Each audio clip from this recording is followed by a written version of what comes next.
de lujo. Este es el domo, le seguiremos llamando el domo. El domo tiene su magia, es circular, nos podemos ubicar en círculo, dialogar, conversar alrededor de los libros. Y como domo es un punto de encuentro maravilloso para todas las personas que están circulando a esta hora en la Feria del Libro. Pero lo más genial de todo esto es que a través de esas paredes transparentes, invisibles, podrán ver a nuestros invitados, y en este caso a un invitado muy especial. Quiero decirles que para la ciudad de Pereira es un lujo tener un filósofo, pero un filósofo de la categoría de Jonfredi Zuluaga Duque.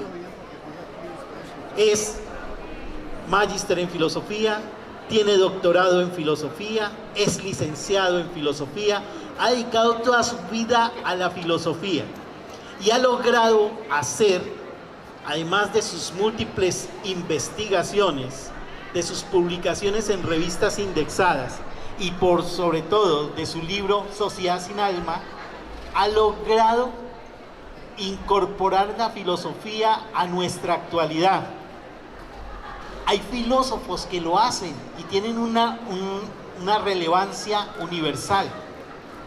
En su tiempo fue Nietzsche. Ahora hablamos de Sí, Jung Chul Han. Jung Chul Han, sí. Mi coreano está muy mal. Jung Chul Han. Y, por supuesto, Pereira. Esta ciudad y el país cuenta con Jonfredi Zuluaga Duque, y no estoy exagerando. Tuve la oportunidad de leer el libro Sociedad sin Alma, tuve la oportunidad de trascender a través de esas páginas y entender cómo él desde la filosofía es capaz de enseñarnos a vivir en la actualidad con una postura ética y filosófica.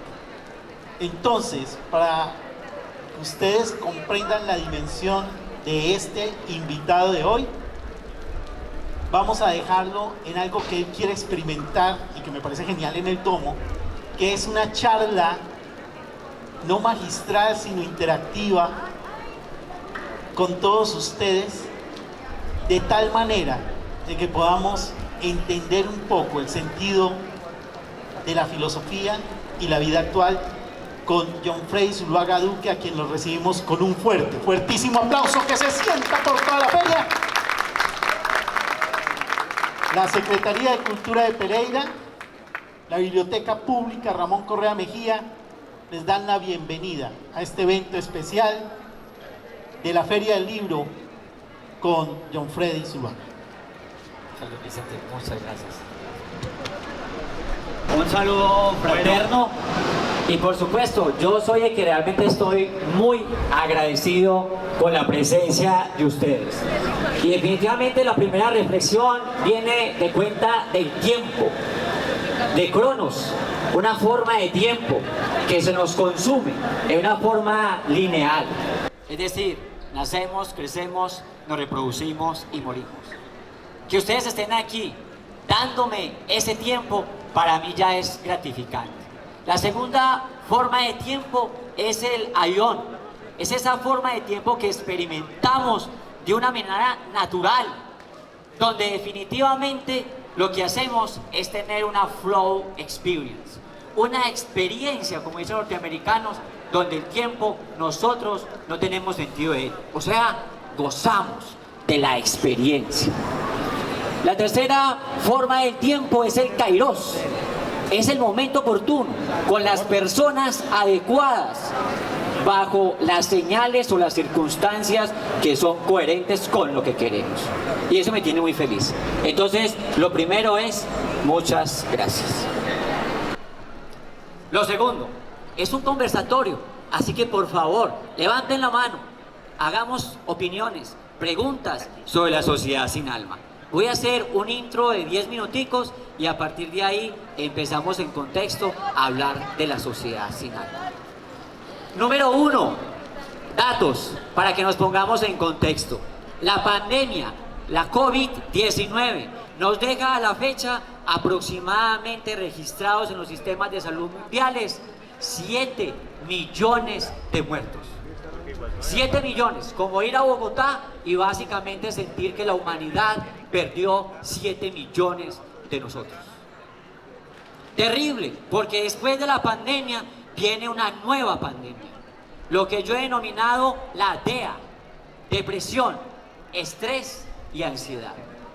¿Por qué? Porque nos sentimos solos, además porque nos enseñaron que el otro era mi enemigo. Ahí viene esa persona con el COVID. Nos quitaron las emociones, ya no podíamos acercarnos. Y nos dio soledad, y nos dio ansiedad, y eso definitivamente minó nuestra mente de más y más neurosis. Es increíble. 322 millones de humanos hoy en el sistema de salud, dicho por psiquiatras, están con depresión. 322 millones, es como decir todo Estados Unidos. Esa es la magnitud de la depresión que hoy se puede contar en el sistema de salud, sin decir los que no quieren ir al psicólogo, sin contar con los que no quieren ir al psiquiatra, sin contar con los que no tienen sistema de salud. Estrés, ni qué decir. Todos experimentamos en una etapa de nuestra vida el estrés, el cortisol en nuestro neocortes. Y es normal sentirlo, por peligro, por huida o por enfrentamiento y agresividad. Pero no puede ser una realidad el estrés crónico. Y esta es la sociedad de rendimiento, la que Byung-Chul Han en Burnout Society, la sociedad de cansancio, nos dijo: ya nadie te está explotando, como decía el marxismo antes, ya tú te explotas a ti mismo. Es decir, es una competencia feroz, donde el ganador se lo lleva todo. Estamos en un mundo de estrellas. El futbolista mayor se lo lleva todo y el menor no recibe nada. Y nos ponen a concursar en todo, como docentes, a concursar por unos cuantos cupos de ascenso. En la carrera futbolística, unos cuantos logran supervivir, 100 o 200 estrellas. Los demás ganan muy poco. Donde ustedes se imaginen, está la sociedad de la autoexplotación. Otro indicador más para un estrés crónico y continuamente sometidos a una evaluación. Y no la evaluación que proponía Sócrates en su gran famosa apología, donde dice, abro comillas, una vida sin examen no vale la pena ser vivida. Y aquí está mi filósofo, ¿sí o no? Y hermoso cuando uno se examina a sí mismo, pero no cuando estamos bajo presiones del sistema del capitalismo salvaje. Ansiedad. Todos hemos sentido la ansiedad y es ocupar nuestra mente en el futuro, en la crisis económica, en la crisis social, en la crisis de valores. Entonces nuestra mente juega en el futuro, un futuro que no podemos calcular porque es demasiado complejo. En el celular nos llegan millones y millones de malas noticias instantáneamente. Y no podemos hacer nada con esas noticias. Que murieron niños en España porque se cayó un techo la semana pasada. ¿Qué podemos hacer? Nada. Más para tu ansiedad, porque esas cosas no las puedes controlar. El estoicismo griego avanzó mucho. Zenón de Sitio salió cargado de riqueza en su barco y en medio de la tempestad de Fenicias a Grecia perdió todo. Y cuando llegó a Grecia, sin dinero y sin nada, después de la opulencia, entonces encontró un estoico y empezó a aprender. ¿Aprender qué? Que hay cosas que no podemos controlar y hay que tener lo que los filósofos llaman la imperturbabilidad del ánimo, la templanza, la ataraxia, es decir, el saber discernir en que hay cosas que están bajo nuestro control y que hay cosas que no. Eso es fundamental, la DEA, depresión, estrés, ansiedad. Y habría que sumarle neurosis y otra cantidad de cosas. ¿Qué no me gusta de la sociedad sin alma? ¿Y qué es lo que hay que luchar? Primero, una sociedad extremadamente corporeizada, con un tributo demasiado al cuerpo, que está bien, por supuesto, porque el cuerpo es el vehículo de nosotros, es del ser, pero no nos podemos olvidar que además del cuerpo hay que cuidar la mente y que hay que cuidar también y fundamentalmente las emociones. Pero esta sociedad es extremadamente corporizada y hedonizada, es decir, lo que no nos da placer, entonces no nos gusta. Y la vida requiere sacrificio, y la vida requiere metas, y la vida requiere planeación, y no todo puede ser solo placer. Segundo, una sociedad que yo llamo darwinista social, pensando mucho en el individualismo contemporáneo, lo atomistas que nos volvimos. Muchos crecimos en comunidad, a mí me tocó. Y el que sufría uno le tendía la mano, pero ahora no, porque ahora estamos viviendo en cajas cognitivas, en barreras casi que invisibles, donde en el apartamento no nos damos cuenta que la persona está sola y que está triste y que está deprimida. Y nos damos cuenta y nos dice, él se lo buscó, esa es su vida, él tomó sus decisiones. Entonces creo que la sociedad sin alma es atomista, atomizada. Yo soy un átomo, no una partícula con todos, sino un átomo. Es decir, el otro no me importa. Esto lo llamo yo el darwinismo social. ¿Por qué? Porque Charles Darwin, en el origen de las especies, nos había dado un mensaje, y era que las especies que eran capaces de adaptarse mejor a un contexto retador, o sea, las más inteligentes, no las más fuertes, las más inteligentes sobrevivían.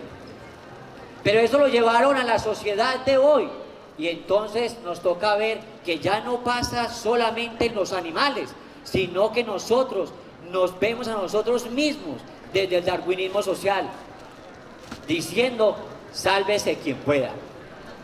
Y entonces el inteligente, y entre más estudia, entonces menos crece moralmente, porque es una gran desfortuna. No es que la inteligencia crezca directamente proporcional a la moral, y uno dijera, nuestros líderes crecen moralmente al tiempo que crece su inteligencia. Lamentablemente no es así. Y lo vemos, 40 premios Nobel que participaron en las armas de destrucción masiva, que luego se fueron de la guerra de Estados Unidos, en toda parte de Vietnam y toda la parte de Camboya. 40 premios Nobel. Y lo vimos en el proyecto Manhattan, más de 1000 científicos de altísima calidad. Entonces, ¿qué queremos? Queremos aumentar en inteligencia, sí, pero con desarrollo moral, como diría Lawrence Kohlberg en psicología, el desarrollo moral. Es decir, tenemos que crecer en humanidad, y ese es el tema del darwinismo. Lo otro, la sociedad sin alma, fundamentalmente es técnico-científica. Hoy por todo el tiempo hablamos de ChatGPT, de inteligencia artificial, y poco a poco vamos creyendo demasiado en la tecnología y poco, por ejemplo, en los saberes ancestrales, saberes de 2000, 3000 años, los saberes de la abuela, los saberes de la comunidad, las capacidades técnicas de las comunidades, las capacidades tecnológicas, los saberes incluso ya depurados de la religión, con lo que tiene que ver con toda su capacidad moral. ¿Quién podría, por ejemplo, superar la máxima cuando le preguntan a Jesús, ¿y quién es Dios? Y Jesús dice, Dios es amor. ¿Qué significa eso? Que si tú estás haciendo algo y es un acto de amor, es bueno. ¿Cómo superar eso? Y algo muy jocoso que me pasó alguna vez, y lo conté en otro escenario, era que leyendo un artículo científico con mi esposa decía, el amor termina en 3, eso me marcó mucho, en 3 años. Y yo le decía a mi esposa, mi amor, prepárese porque nos quedan 2 semanas de amor, esto se acabó. Porque la ciencia le creemos demasiado. Y hay que también ser escéptico con el pensamiento científico, porque si uno es científico, no puede ser dogmático. Eso es fundamental, no puede tener ideología. tiene que pensar en la ciencia en otros contextos. Pero la sociedad sin alma le creemos demasiado a lo técnico científico. La sociedad sin alma nos tiene una experiencia de vida desde la sociedad del consumo. Y eso es lo que no está bien. No está bien que la multinacional prefabrique tu opinión. No está bien que la multinacional prefabrique tu identidad. No está bien que la multinacional prefabrique tu vida. Y todos estamos inmersos en ello. Todos hemos caído en esa lógica.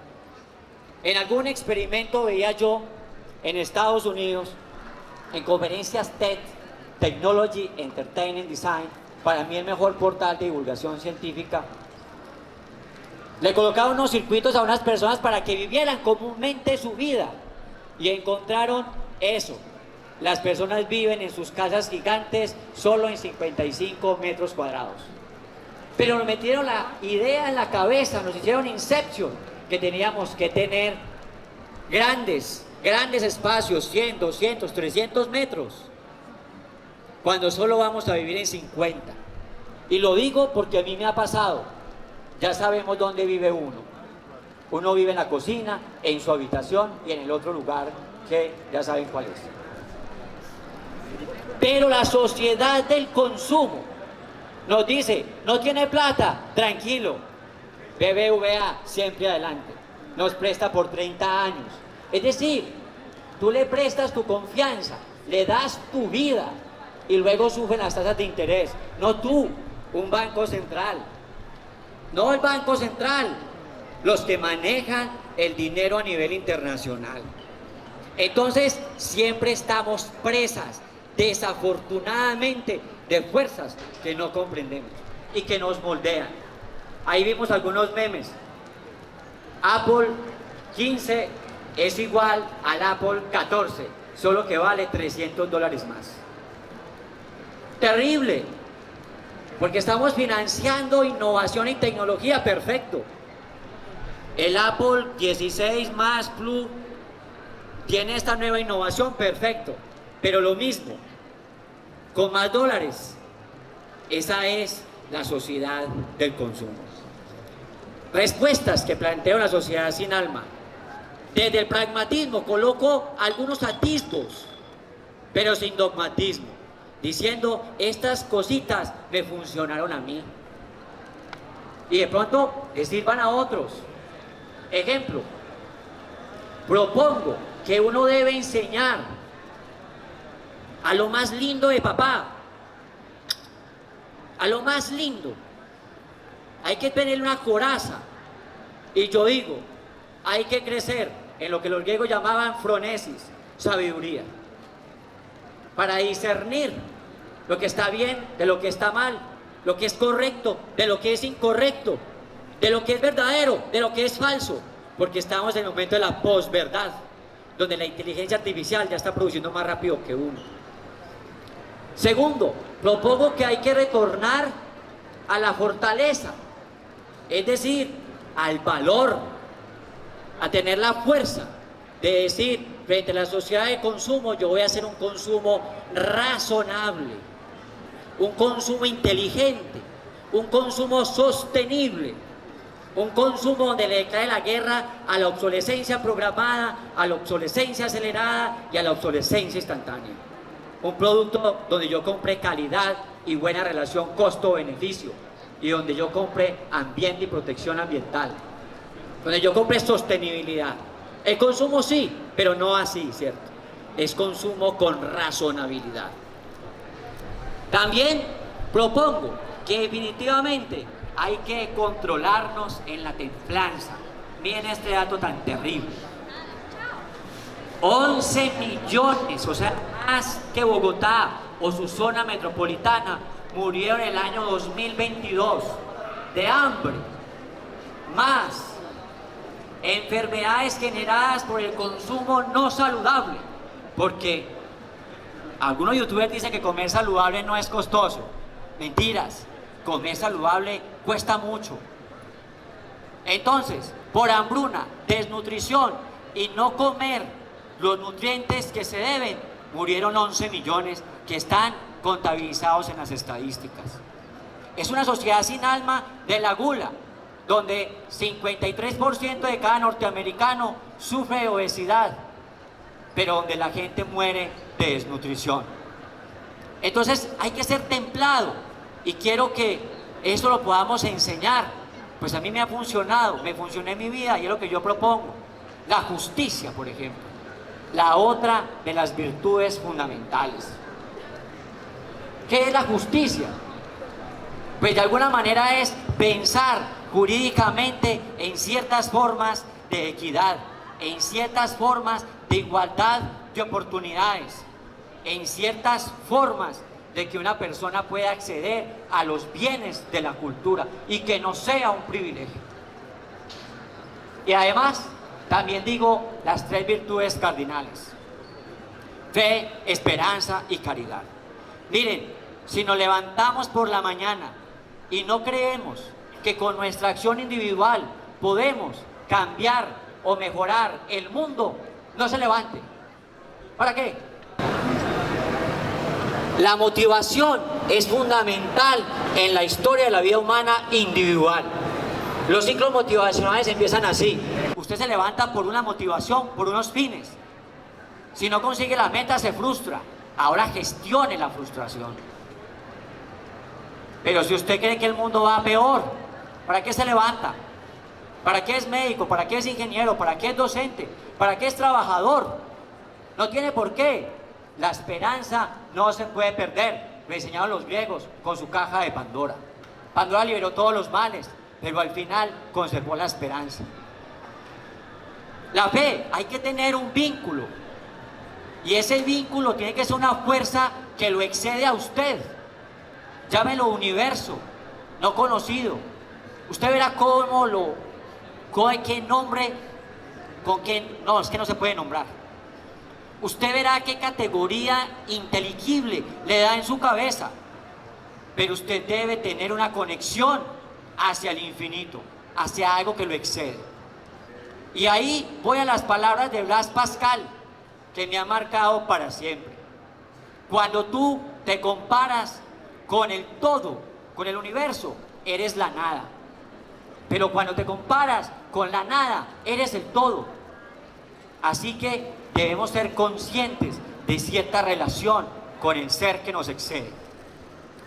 Caridad. ¿Cuál es el tema con la caridad? Porque Maquiavelo nos engañó en decir que el hombre era malo por naturaleza. Por lo menos John Locke nos sacó ese lío en el ensayo del entendimiento humano y nos dijo, tabula rasa. Tal vez ninguno de los dos tenga razón, pero Maquiavelo se equivocó. No somos malos por naturaleza. La sociedad nos configura. Nuestras creencias y nuestros hábitos también nos configuran.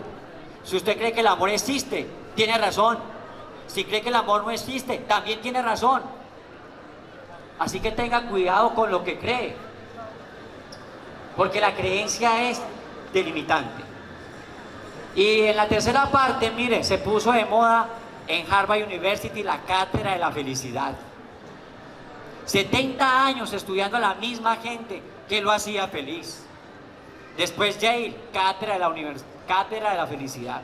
Los griegos le llamaban eudemonia. El hombre nace para ser feliz. ¿Por qué quiero yo estar sano? Para ser feliz. ¿Por qué quiero sacar músculos en el gym? Para que pues mi pareja me mire. ¿Dónde está mi pareja? Ah, me está filmando, me mire. No, ya me mira, me está filmando. ¿Para qué quiero tener paz mental? Para ser feliz. Pero ¿para qué quiero ser feliz? Para nada. Porque ese es el fin último. Pero los perdimos. Ahora queremos metas que no nos hacen felices. Entonces Harvard descubrió 3 caminos. 3 caminos. Una vida basada en el placer. Pero esa vida, ¿cómo es? Fugaz. Una vida basada en el éxito.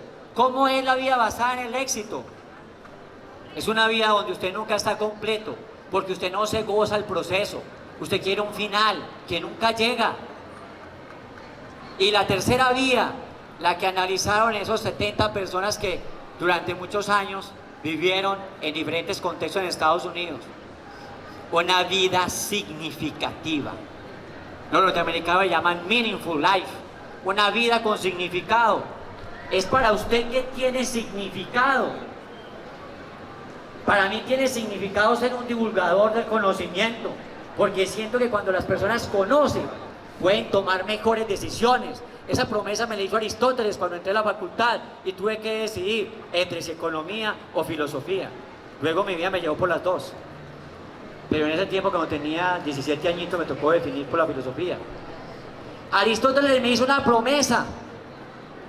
La promesa era que si mejoraba mis capacidades intelectuales, entonces yo iba a poder tomar mejores decisiones en mi vida. Y si yo podía tomar mejores decisiones en mi vida, entonces yo iba a ser feliz. Y yo le creí a Aristóteles y le dediqué mi vida a eso. Y creo que he tomado decisiones. Y me parece que voy bien. Yo casi no conquisto, fue difícil, pero lo logré. Y ahí tengo un retoñito muy hermoso y una familia muy linda, que me llena de mucho orgullo mi familia. Entonces, esa es la felicidad. Es una conquista, es una construcción, es una búsqueda de la tranquilidad, es una búsqueda del equilibrio, es una búsqueda del crecimiento personal. Y a eso me la juego yo. Es una vida significativa. Vida significativa, por ejemplo, la medicina, salvar vidas, tan duro sacrificar su propia vida por salvar la vida de otros. La vida de los educadores, moldear la mente del otro. Y miren lo que pasa, algo que alguna vez me hizo mucho eco. Cuando usted se compra un carro nuevo, usted lo lleva a usted lo lleva a revisión y usted dice, pero ¿a dónde lo va a llevar a revisión? Y tiene que entregar las llaves y usted lo entrega con recelo. Y es su carro, es una cosa, y usted la entrega con recelo porque es feo, porque es su carro. Pero cuando entregamos un niño a los docentes, no somos tan celosos. Y el docente tiene el mayor poder, modelar nuestra mente. Ser docente es un gran poder, como decía en la Marvel Spider-Man. Un gran poder implica una gran responsabilidad. Y usted muchas veces entrega al niño y no hace preguntas. Entonces miren, una vida significativa. ¿Qué significa eso? Que usted se levante por la mañana y cada hora usted se sienta bien consigo mismo y usted pueda experimentar que la humanidad está mejor un poco gracias a usted. Como no me quiero extender mucho porque yo quiero es un diálogo, por eso se llama el ágora filosófica, donde los griegos antiguamente se agolpaban a comerciar y también a hablar de ideas. Quiero escucharlos. ¿Cuáles son los retos de esta sociedad? ¿Cuáles son los retos de nosotros como individuos? ¿Qué es lo que tenemos que pensar más allá? ¿Cómo podemos construir mejores realidades sociales? ¿Cómo podemos avanzar hacia el desarrollo personal, social, corporativo? ¿Quién quiere participar? ¿Qué les ha parecido la obra? La sociedad sin alma. ¿Qué les ha dado curiosidad? Mi nombre es Lucía Zuluaga. Bueno, muchas gracias. Zuluaga. Gracias. Primos. Ah, bueno. Bueno, yo tengo una inquietud que desde que yo tengo uso de razón siempre he escuchado. Siempre se le estigmatiza o se le da como toda la responsabilidad supuestamente a la juventud de ese momento o a los niños. Siempre dicen, es que la juventud de ahora. Siempre yo he escuchado, pero yo digo, ¿y quién ha hecho esa juventud? La juventud la ha hecho pues las personas mayores. Entonces en este momento yo escucho, dice, no es que los niños se mantienen, por ejemplo, en las redes sociales, pero yo pienso, ¿quiénes son los culpables? No son los niños, somos los mayores que los hemos llevado por ese camino. Entonces ese es el momento de que, pienso yo, ya no digamos más, es que los niños, es que la juventud de ahora. Entonces nosotros tenemos que también decir, la edad que tengamos, empezar nuevamente y decir, bueno, qué errores he cometido y empezar yo como a decir, bueno, ¿qué puedo aportar? ¿Qué puedo yo corregir para que entonces eso que uno dice, los jóvenes de ahora o los niños de ahora no debían estar haciendo lo que están haciendo? Gracias. A ti. Sócrates tenía una frase que es muy interesante y en los docentes es muy curiosa. Sócrates decía, estos jóvenes de hoy no respetan a sus mayores y no quieren estudiar. Y él tenía jóvenes aristócratas que supuestamente están hechos para estudiar, ¿cierto? En ese tiempo. Y hace, ¿cuánto? 2400 y pico de años. Lo que pasa es que hay unas brechas generacionales. Y entonces uno cree como adulto que el joven lo está haciendo mal. La navegación en internet es un hecho rotundo. 4.000 millones de humanos online estamos por lo menos una vez al día. 1.000 millones no tienen electricidad. Cuando los 1.000 millones tengan electricidad, seguramente van a tener celular e internet y van a conectarse. La realidad virtual es un hecho. Lo que hay que generar en las juventudes es pensamiento crítico para que puedan discernir de esa cantidad de información en internet qué es verdadero, qué es falso, qué es bueno y qué no. Pero la brecha intergeneracional persiste, claro, porque nosotros tenemos unos ideales de mundo, pero ellos tienen otros. Entonces, lo que toca es hacer un trabajo muy como adultos de intentar entender la realidad de ellos, que no es fácil, pero que es una realidad distinta, tecnológica, digital, y que por supuesto los problemas a los que se enfrentan son diferentes. El problema al que se enfrenta un niño es mundial, porque las noticias les llegan, como acabamos de decir, de cualquier parte del hemisferio. Nosotros las catástrofes eran la de la comuna, era la catástrofe de la escuela, era algo más contextual, pero ellos la tienen más difícil. Ellos tienen más carga de depresión, más carga de ansiedad y más carga de estrés. Y ocupar un puesto en el mundo, en nuestra época era mucho más sencillo, para ellos es más difícil. Ahora tienen que hacer coworking y lo que llaman trabajo aumentado. ¿Qué es el trabajo aumentado? Es que usted trabaja con la máquina. Y aquí está nuestro conferencista de inteligencia artificial, Oscar. Ya se habla ni siquiera de autoexplotación, se habla de la hiperproductividad. Es decir, con la máquina podemos hacer un universo expandido, una realidad aumentada.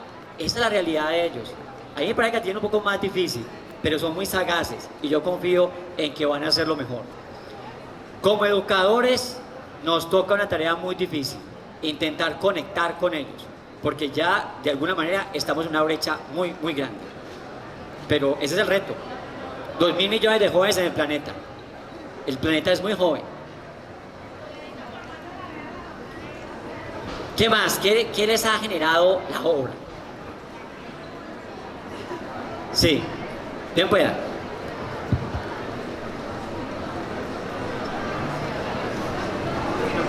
Sí.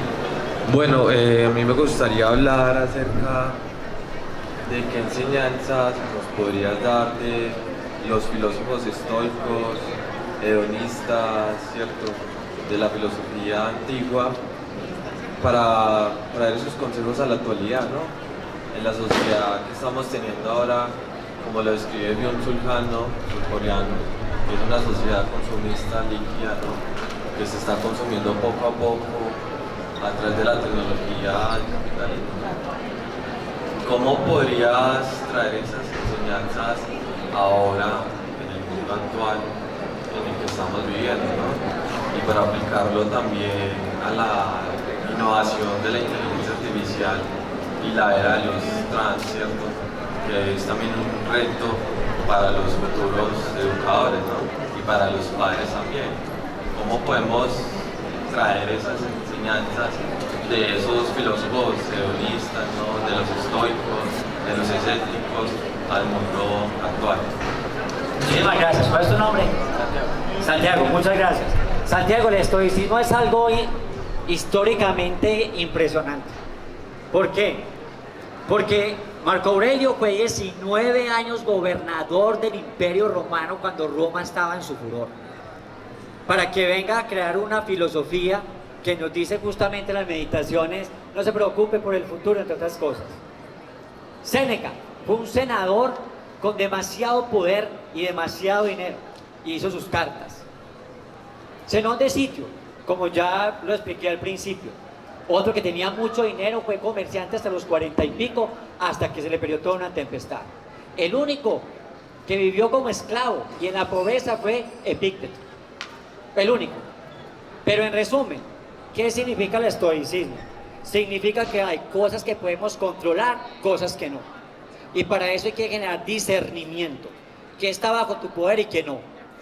Por ejemplo, no está bajo nuestras circunstancias la muerte. Vamos a morir.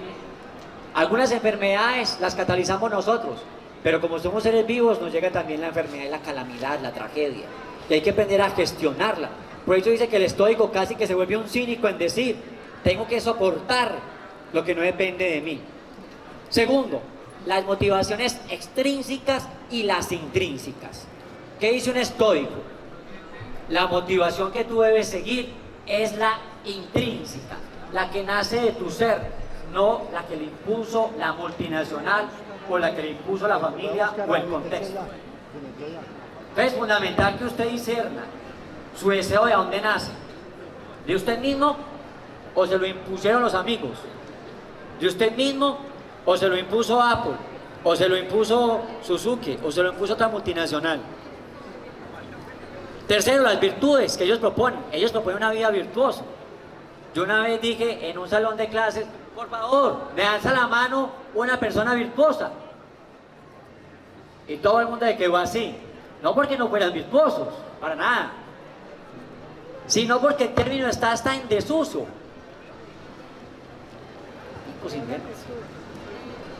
¿Qué significa desuso? Que semánticamente nadie lo entiende.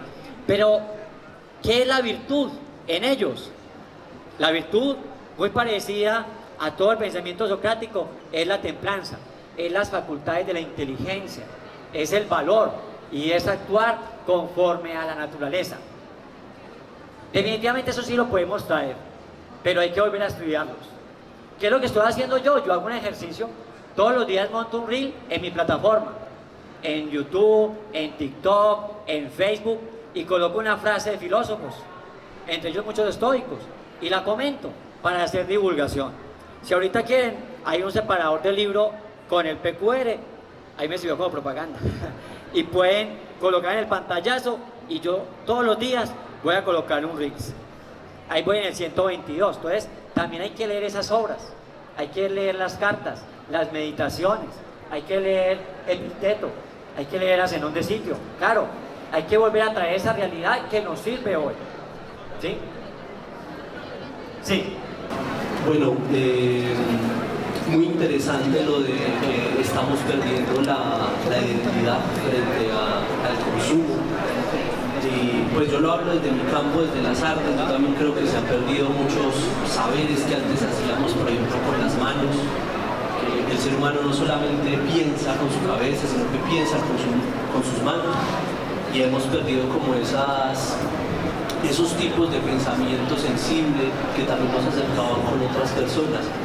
Y yo digo, en este mundo de consumo en el que vivimos, que socava tanto nuestra voluntad, ¿cómo podemos llevarnos día tras día a alimentar esa voluntad que a veces se intenta difuminar y que está en todas partes?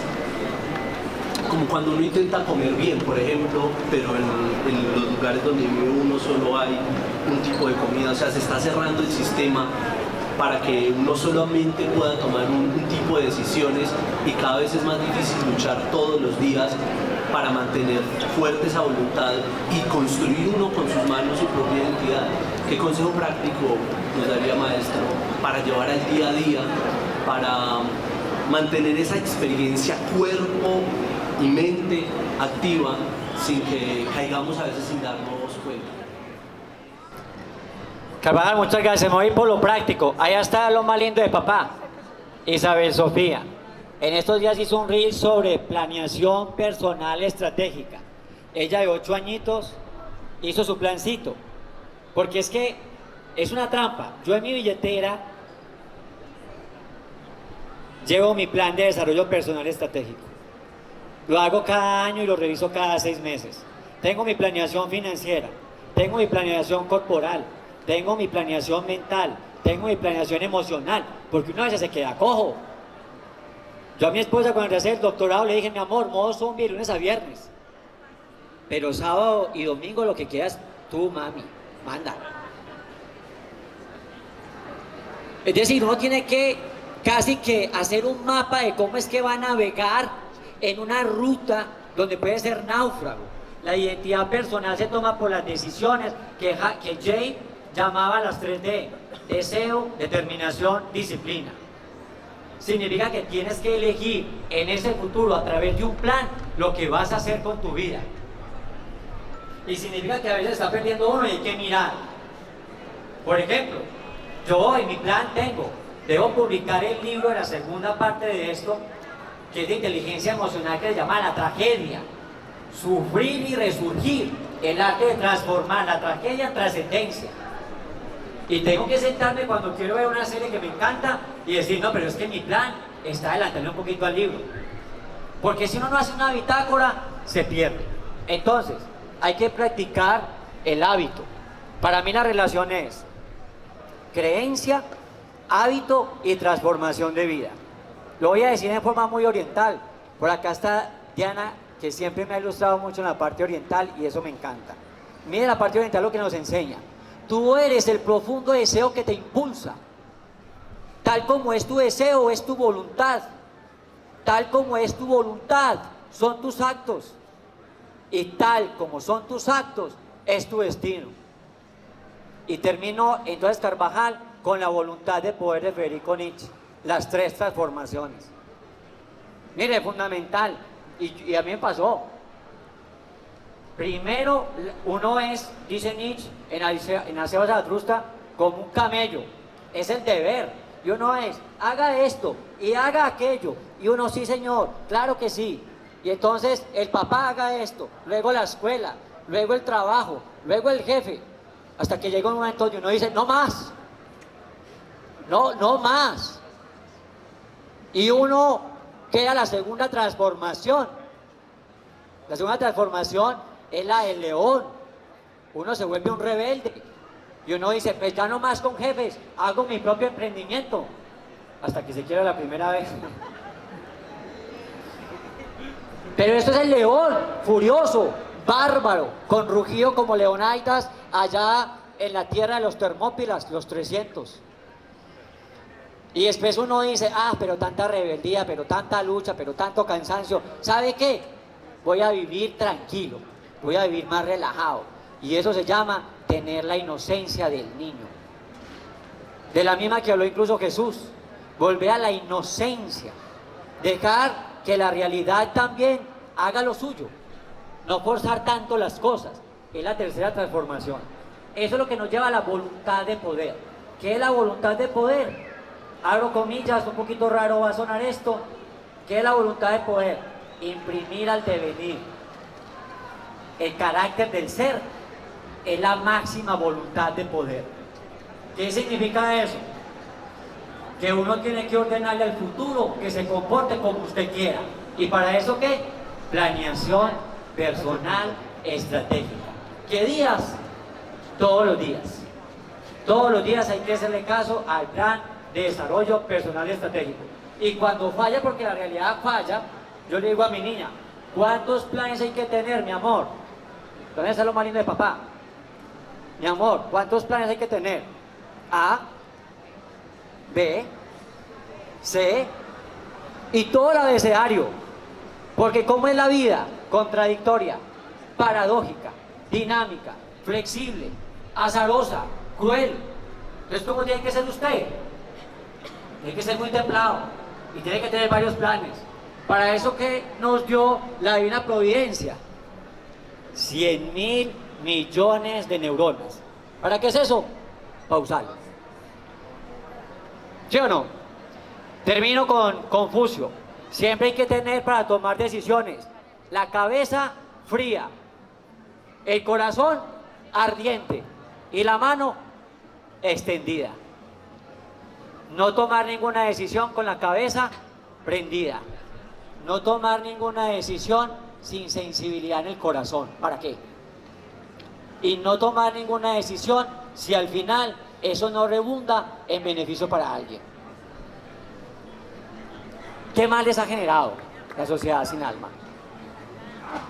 Sí, Elvita. Pues otra cosa que yo le agregaría a la sociedad sin alma es la brecha que hay entre el ser humano y el conocimiento de Dios, porque es el todo, somos su creación perfecta. Y si tenemos en cuenta pues todos los libros que existen y tantas filosofías, y vamos a la Biblia, encontramos grandes escritores entre tantos años y no se contradicen. Y son promesas, son hechos, son realidades que se han comprobado, y hasta el día de hoy podemos conocer grandes milagros, grandes proezas, grandes satisfacciones que hemos podido recibir conociendo personalmente lo que ya está escrito.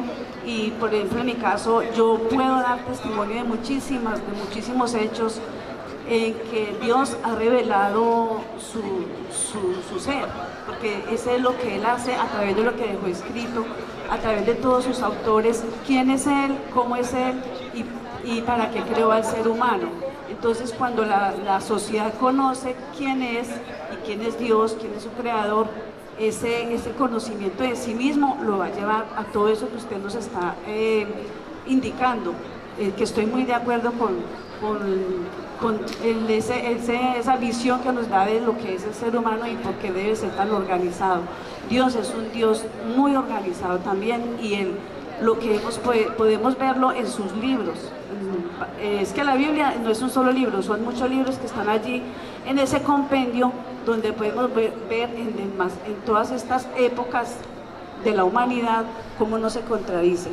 Y si el ser humano da su mirada hacia quién es Dios y por qué nos creó, podemos también tener una sociedad con alma, con vida, porque eso fue lo que hizo Dios, venir a traernos vida a través del Señor Jesucristo. Bueno, muchísimas gracias, Melvita. Yo ahí tengo en el libro un pensamiento que definitivamente está carcomiendo la sociedad, y es esa relación que yo llamo teocida. ¿Qué significa lo que yo planteo ahí, el teocidio? Significa que los seres humanos, a partir de la modernidad, hicimos una etapa de secularización, la división entre el Estado y la Iglesia, y se esforzó mucho el secularismo por borrar a Dios de todas las esferas, hasta el momento donde hablar de Dios es casi que prosaico y es casi que profano en el secularismo. También plantea una sociedad sin alma, que lo mismo se hizo con la política. Entonces Maquiavelo quitó la ética, la quitó de la política en El Príncipe. Y también hablo en el libro que la economía le quitaron la ética, cuando Adam Smith escribió también Sentimientos Morales, pero solo se quedaron con la riqueza de las naciones.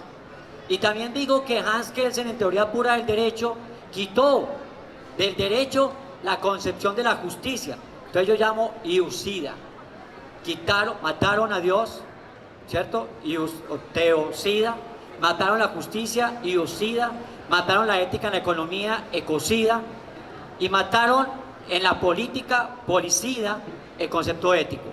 ¿Qué podemos esperar de una política sin ética, una economía sin ética, una sociedad que secularmente dio muerte a Dios? ¿Qué se puede esperar? Una sociedad antropológicamente deshumanizada. ¿Qué nos toca reconstruir?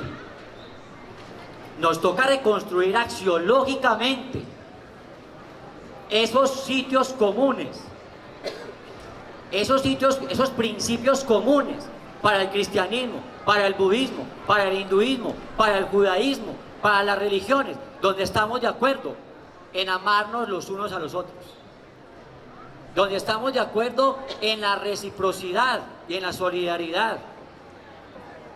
Pero ese es el reto que nos toca. Buenas tardes. Mi nombre es Joana Soleil. Es la primera vez que participo de este tipo de eventos. Estoy muy feliz de participar en este espacio.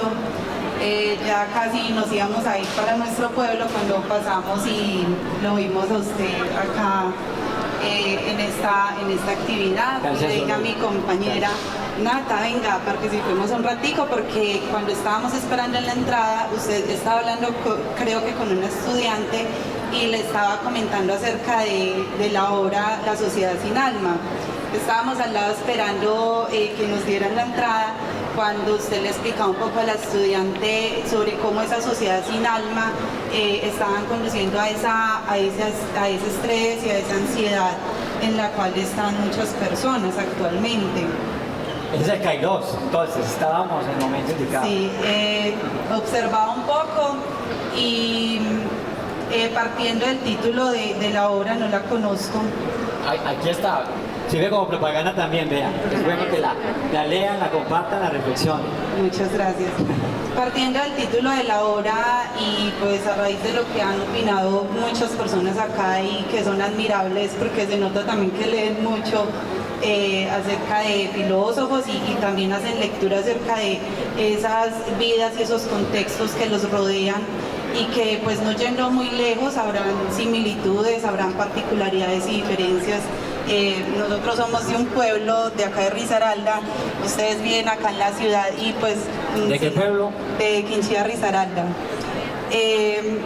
Partiendo del título de la obra La Sociedad Sin Alma, me ponía a pensar, la sociedad sin alma, el Señor refiere que conlleva a ese estrés, a esa ansiedad. Diría que es una sociedad sin alma que también en ciertos momentos ha tenido alma, pero hablando sin alma se ha ido transformando. Esa sociedad sin alma que antes tuvo un tipo de violencia, ahora hay otro tipo de situaciones que la lleva una sociedad sin alma desde el manejo de las redes sociales, no como una herramienta que otras personas no lo ven, sino desde otro tipo de cosas. Es esa sociedad sin alma que tal vez venera más a esas personas que tienen un poco más de poder, a esas personas que tienen más, que consumen más, al que tiene más. Entonces, hasta dónde cada uno como seres humanos que conformamos esta sociedad vamos contribuyendo a esa sociedad sin alma, hasta dónde miramos y realmente apoyamos y hacemos parte de esas personas que pueden contribuir a una sociedad con alma, que pueden llevarnos a otra construcción cultural, a otro tipo de costumbres, a otro tipo de pensamientos. Porque esa sociedad sin alma, de una u otra manera, viendo que actualmente mira a las personas que veneran a las que tienen éxito y miran el éxito desde un alcance económico, desde el poder. Esa sería la felicidad para esas personas que contribuyen a esa parte de esa sociedad sin alma. Entonces nosotros como también pensamos o le ponemos más la atención a lo que tenemos, yéndonos muy lejos del consumismo, valorar lo que tenemos en el momento y tal vez lo que no se alcance, no quedarnos en esta frustración, sino cómo trabajamos para conseguir lo que queremos, y lo que no se logra, no quedarnos frustrados, sino valorar también lo que se tiene. Eso es lo que tal vez lleva un poco a ese consumismo.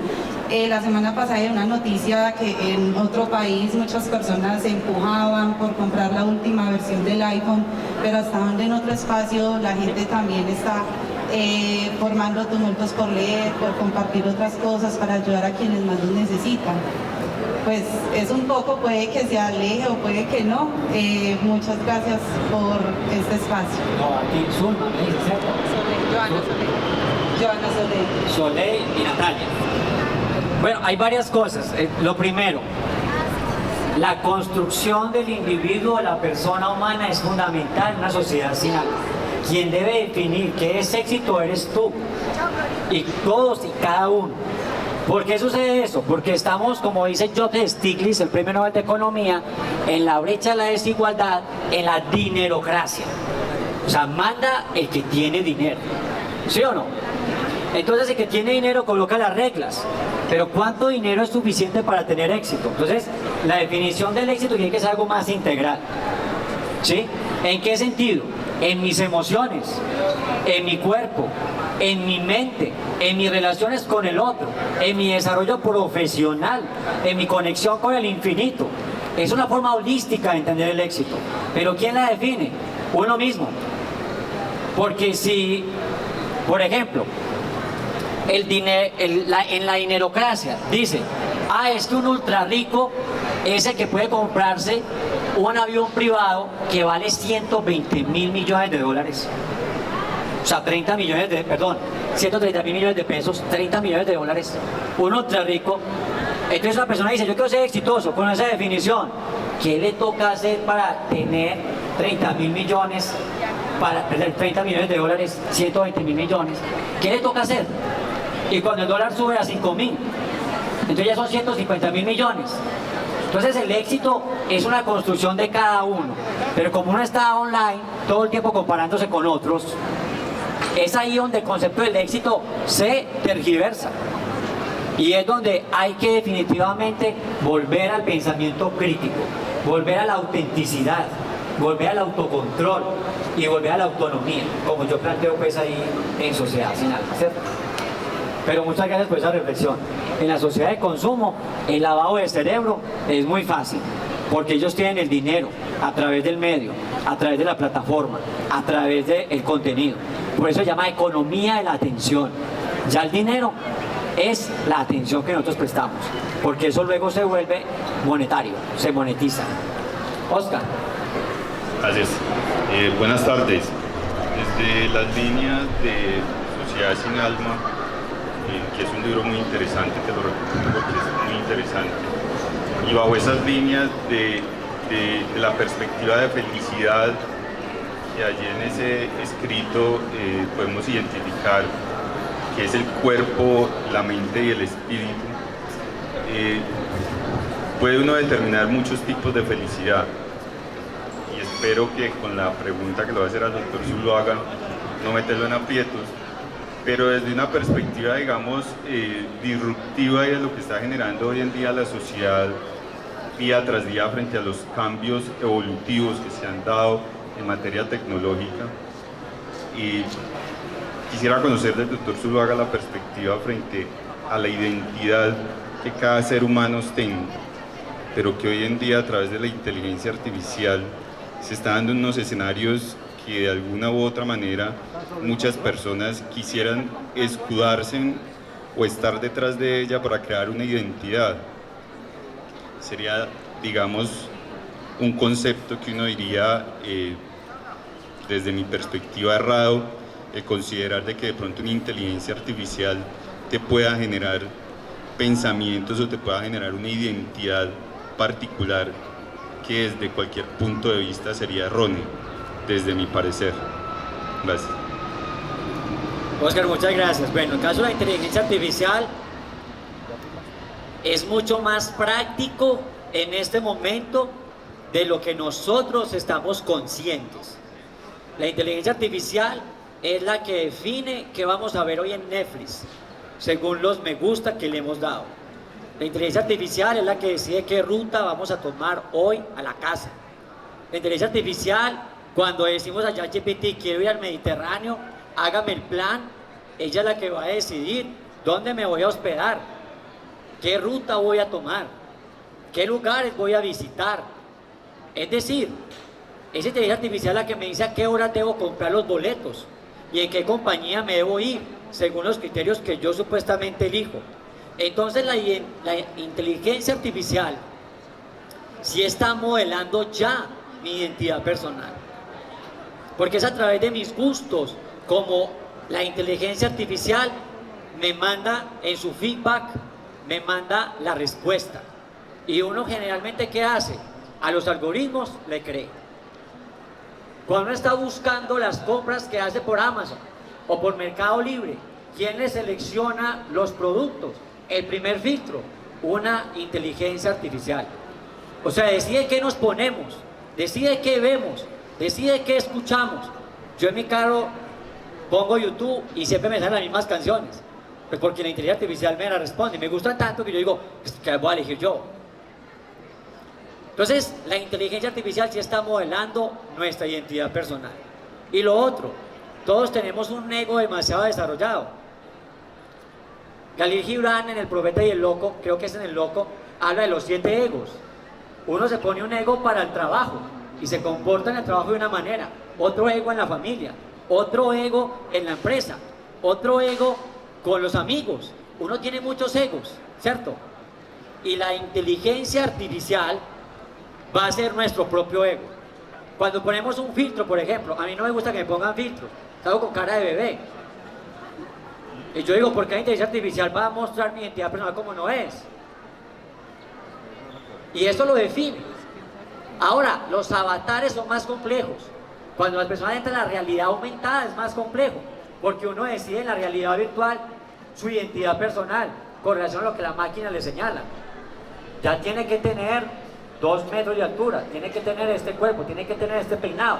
La inteligencia artificial mira cómo usted es más amigable en la interfaz con la que va a interactuar en el mundo virtual o en la realidad aumentada. Pues, es decir, eso todavía entra mucho más en la construcción de la identidad personal. Y cuando ya la inteligencia artificial tenga una personalidad digital, o sea, que ella misma se reconozca cierta autonomía, una autonomía relativa jurídica, va a ser más complejo, porque ya va a empezar a tomar decisiones por nosotros. ¿Cuándo debemos ir al médico? ¿Qué medicina debemos tomar? ¿Qué debemos estudiar? ¿Cómo debemos mejorar nuestras habilidades? Es ahí donde vuelvo al caso. Tenemos que desarrollar 3 autonomías.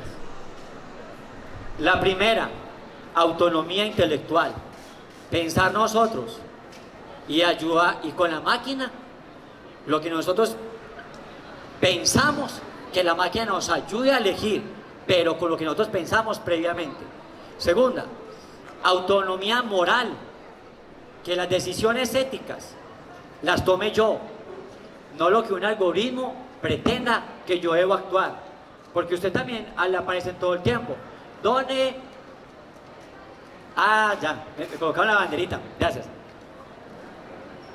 Done a tal multinacional para defensa de los niños, y usted tiene el niño ahí al lado en el semáforo que le está diciendo que le ayude, y usted prefiere donar a la multinacional porque la inteligencia artificial está diciendo done, y usted está ahí en su base, ahí en su computador.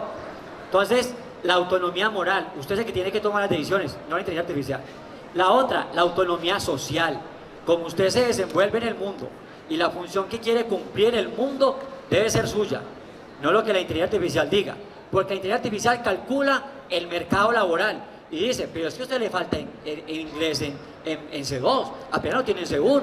Aquí en la plataforma de Microsoft dice que si lo tienes en C2 vas a aumentar el 20% de probabilidad en la selección de personal. ¿Qué te está diciendo la inteligencia artificial? No estudies francés, mejora tu inglés. ¿Ve? Y mucha gente dice, me voy a poner a estudiar inglés en C2. O sea, Oscar, me parece que la pregunta tuya es tan profunda que tiene implicaciones muy fuertes, como que la inteligencia artificial nos condiciona mucho la vida y no estamos tan conscientes de eso. ¿Sí? No estamos tan conscientes. Me dices que ya, ¿cierto? 5 minutos. 6 minutos. Listo. 6 minutillos para pensar. A veces nos queda tan poco tiempo para pensar, porque la vida es muy rápida. Entonces, ¿quién más quiere intervenir en lo que le ha surtido la sociedad sin alma? Porque cuando uno hace una obra, uno la hace con mucho cariño. Pero como dice Hans-Jörg Gadamer, en verdad hay método 1 y 2. Es la fusión de horizontes, es lo que usted piensa. Por eso no es una receta, pues si no hubiera escrito una cosa de cocina. Es una cosa que yo digo, a mí esto me ha funcionado. Lo he dicho en muchos escenarios porque el libro tiene una parte de inteligencia financiera.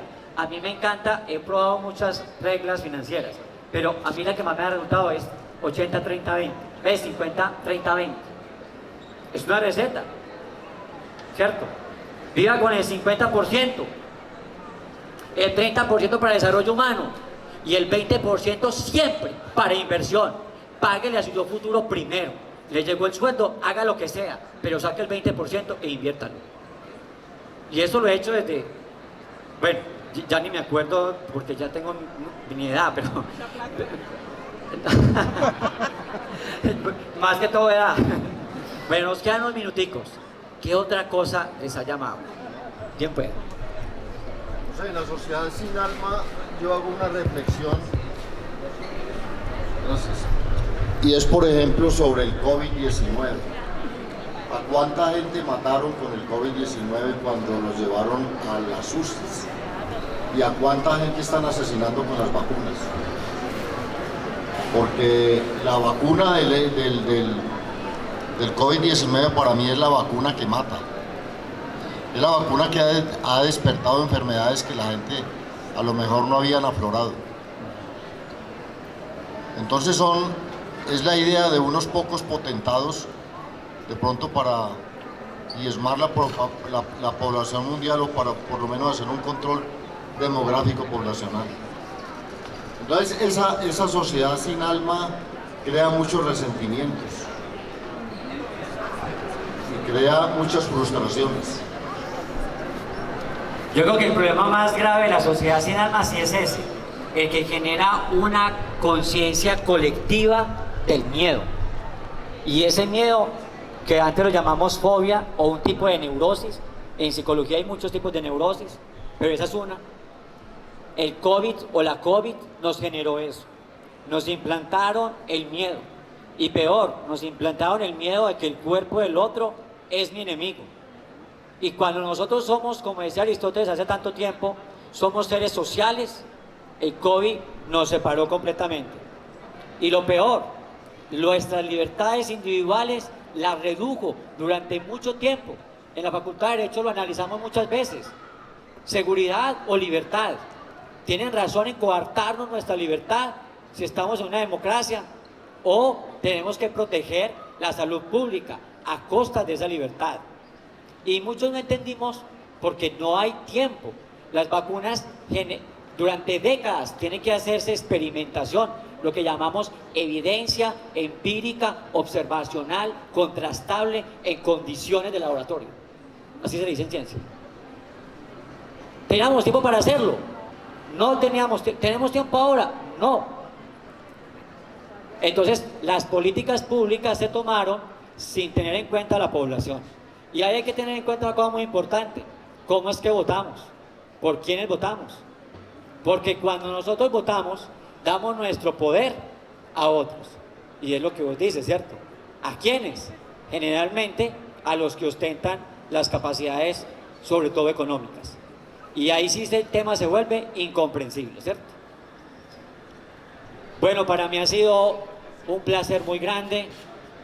Me han dado mucha felicidad que estén dispensando su tiempo para estar compartiendo estas palabras conmigo.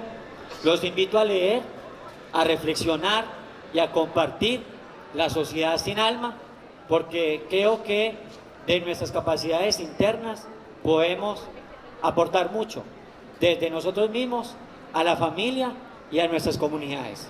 Y eso ya se va, obviamente, dispersando. Yo intento construir un poco desde el pensamiento filosófico. Entonces, mi amor para todos, muchas gracias por estar aquí en contra del clima, en contra del tráfico, de verdad que mucho cariño. Y pues bueno, yo creo que nos podemos estar por allí y charlar otro poco, porque ya me toca pues generar el escenario para que otro conferencista llegue. Muchas felicidades, muchas gracias. A ustedes, muchas gracias.